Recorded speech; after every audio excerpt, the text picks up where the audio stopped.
He walked out without a single word, leaving a silence that felt like a weapon. But it was the photo he sent from the plane of him kissing my best friend that truly fired the shot. The silence was the first thing that felt wrong. Not the comfortable, easy silence we'd shared for a decade, reading in the same bed or cooking in the kitchen. This was a heavy, suffocating silence. It had edges. It felt like a weapon. Liam was standing in our bedroom, the large black suitcase open on the bedspread like a gaping wound. He was pulling his shirts from the closet, the wire hangers making a soft metallic scrape that was deafening in the stillness. He folded each one with a detached precision that chilled me to the bone. "Liam?" I asked, my voice sounding small and foreign in our own room. "What are you doing?" He didn't turn. He just reached for a stack of his favorite gray t-shirts, the ones I always stole to sleep in. He laid them one by one into the suitcase. My heart started a frantic, panicked rhythm against my ribs. "Is this about last night?" I pressed, walking closer. We'd had a stupid argument about finances, the same one we had every few months. It was never serious. It was just life. "I'm sorry, okay? I was stressed about the car payment. I shouldn't have snapped." "Nothing." He moved to his dresser, opening the top drawer and taking out his socks, rolling them into tight, perfect spheres. It was methodical, clinical, like he was performing a task for a stranger. I reached out and touched his arm, my fingers trembling. His muscle was tense, hard as a rock beneath his sleeve. He didn't flinch, but he didn't soften either. It was like touching a statue. "Please talk to me," I whispered, my throat tightening. "Whatever this is, we can fix it. We always fix it." He finally stopped. For a second, a tiny, hopeful bird fluttered in my chest. He turned his head slowly and his eyes met mine. The man I'd loved since I was 21, the man who held my hand during my father's funeral, the man who made me laugh so hard I'd cry, looked at me as if I was a complete stranger. There was no anger, no sadness, just a vast, terrifying emptiness. He then turned back to his packing without saying a single word. The hope died, and cold dread flooded in. I watched him zip up the Dopp kit containing the toothbrush I'd bought him for our anniversary. I saw him pack the book he was halfway through, the one on his nightstand. This wasn't a cooling off for a night bag. This was an "I'm not coming back" bag. He clicked the latches on the suitcase shut, the sound echoing like a gunshot in the silent room. He wheeled it to the door, the plastic wheels squeaking a mournful protest against the hardwood floors. He didn't even grab his jacket from the hook by the door. He just opened it, stepped through, and pulled it closed behind him. The final soft click of the lock felt like a nail in my coffin. I stood there, frozen for what felt like an eternity. The silence he left behind was even worse.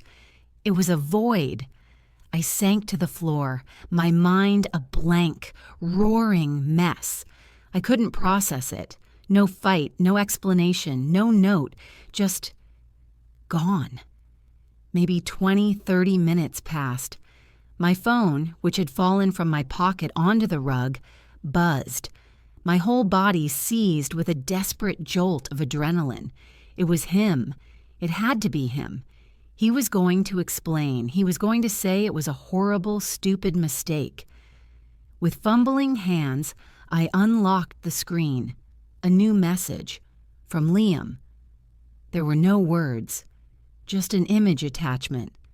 I tapped on it, my breath held tight in my chest. The picture loaded, crisp and bright. It was him, on a plane. He was sitting in a window seat, a sliver of blue sky and white clouds visible behind him, and he wasn't alone. A woman was leaning into him, her face beaming with pure, unadulterated joy. Liam was turned towards her, a wide, genuine smile on his face. a smile I hadn't seen in months, and he was kissing her cheek. They looked so happy, so perfect. And as the shock began to curdle into a sick, acidic horror in my stomach, I zoomed in on her face, a wave of recognition so powerful it knocked the air from my lungs. I knew that smile. I knew those eyes. It was my best friend, Sarah. My phone slipped from my numb fingers, clattering onto the hardwood floor. The screen didn't crack, and the image of them, smiling and triumphant, stayed illuminated, mocking me from the floor. For a moment, my brain simply refused to compute. It was like seeing a math equation where 2 + 2 equaled a nightmare.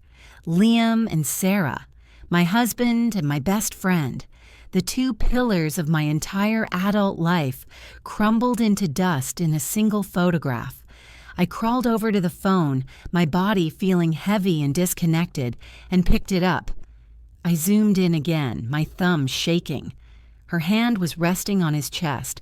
Her nails painted the exact shade of crimson we'd picked out together at the salon last Tuesday. Last Tuesday. While I was complaining about work, was she thinking about this? While we were laughing over stupid memes, was she picturing his face as she kissed him? A raw, guttural sound ripped from my throat. I stumbled to my feet and ran back to the bedroom, yanking open his side of the closet. It wasn't just the shirts he'd packed. It was all his suits, his winter coats, his running shoes. The closet was a cavernous, empty space. I tore open his dresser drawers. Empty. All of them. His passport wasn't in the usual spot in our desk drawer. His laptop was gone from its charging station. This wasn't a sudden decision. This was a meticulously planned evacuation. He had been moving his life out from under my nose, piece by piece, while I blissfully went about my days thinking everything was fine. Every recent memory with Sarah replayed in my mind, now tainted and grotesque. Her, 2 weeks ago, over coffee. You and Liam seem a little distant. Is everything okay? Her, last month when I told her about our savings goal for a house deposit. Oh, that's amazing. You two deserve it more than anyone. Her voice full of fake sympathy and treacherous lies. She wasn't my friend. She was a spy in my own life, gathering intelligence, waiting for the perfect moment to strike. The fight last night, it wasn't the cause.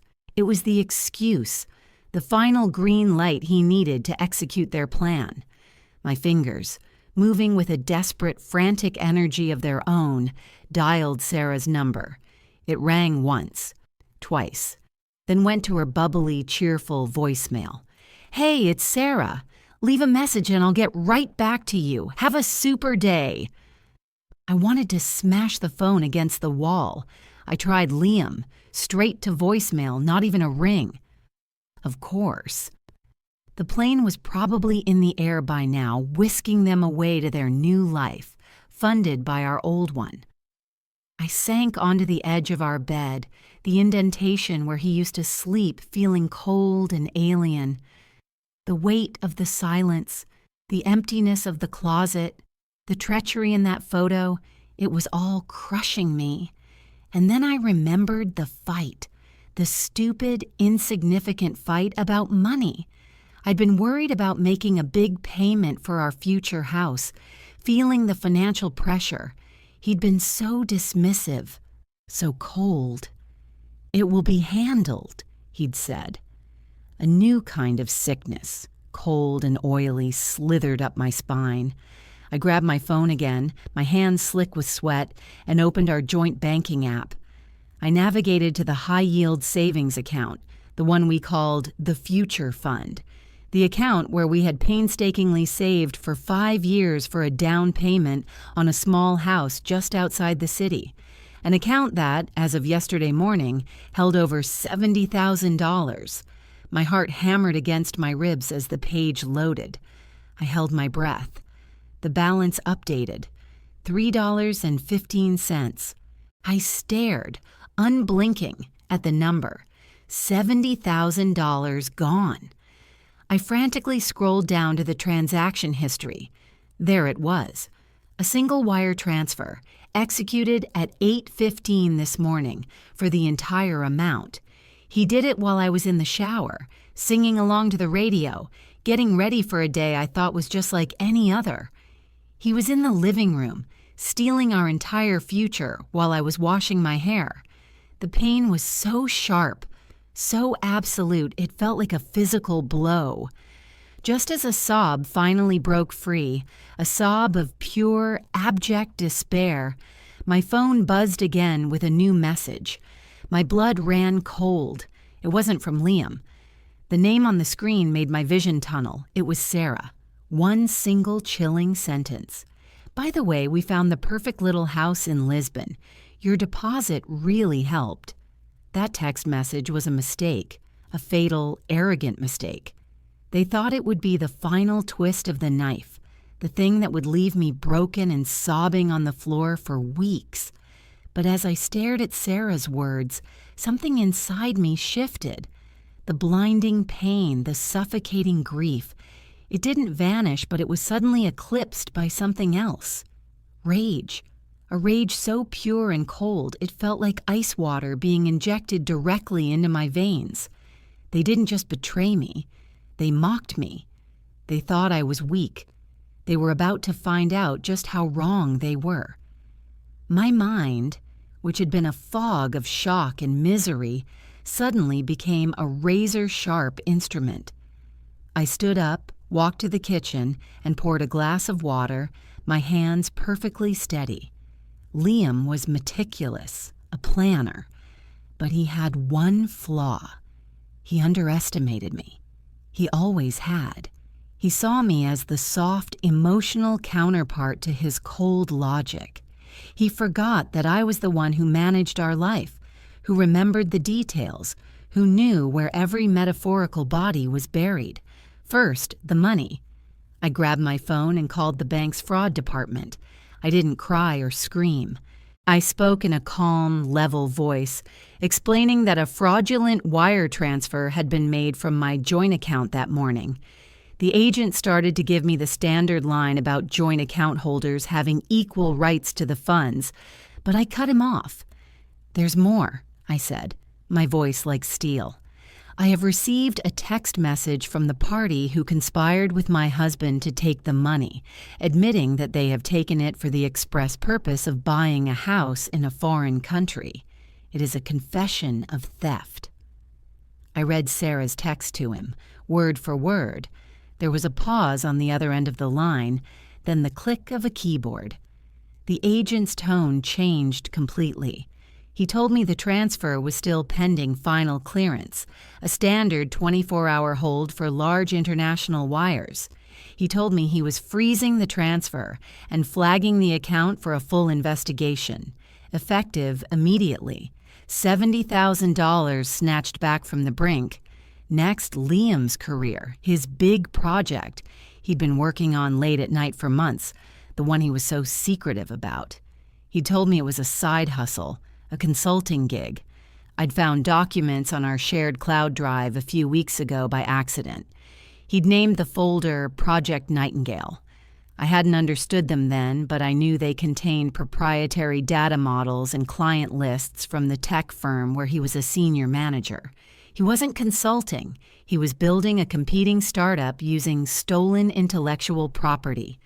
Sarah, who worked in marketing, was clearly his business partner. I logged into my laptop, composed a new email, and attached everything. The recipient was Liam's boss, a man I'd met at several company dinners.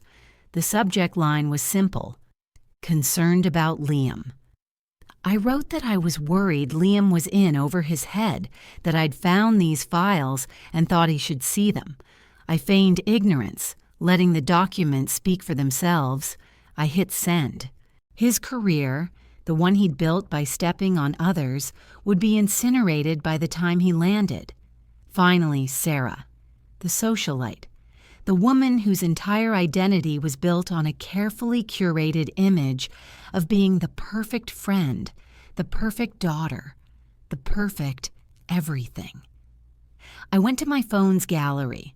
I screenshot the photo from the plane. I screenshot her venomous text message. Then I went to our big group chat, the one with all our college friends. I went to Instagram and found the last picture her mother had posted, a gushing tribute to her wonderful, kind-hearted daughter. I wrote a single, simple message. Just wanted to congratulate Liam and my best friend Sarah on their new life together. I hope our life savings are enough for the down payment on that house in Lisbon. They look so happy. I attached the screenshots and sent the message to the group chat. Then I posted the same thing as a public comment on her mother's Instagram post. I put my phone down and looked around the silent apartment. It didn't feel like a coffin anymore. It felt quiet, peaceful. I walked to the front door and shot the deadbolt. I pictured them landing, switching their phones off airplane mode, their screens lighting up not with messages of love and freedom, but with a digital firestorm of their own making, the bank alerts of a frozen transfer, the frantic calls from Liam's now ex-boss, the flood of notifications from horrified friends and a humiliated, apoplectic family. They wanted a new life. I had just given it to them. It wouldn't be the sun-drenched fantasy in Lisbon they'd pictured. It would be a nightmare of lawsuits, unemployment, and social exile. The silence he had left me in was no longer a weapon used against me. It was my sanctuary. It was the sound of my future. And for the first time in 10 years, it was entirely my own.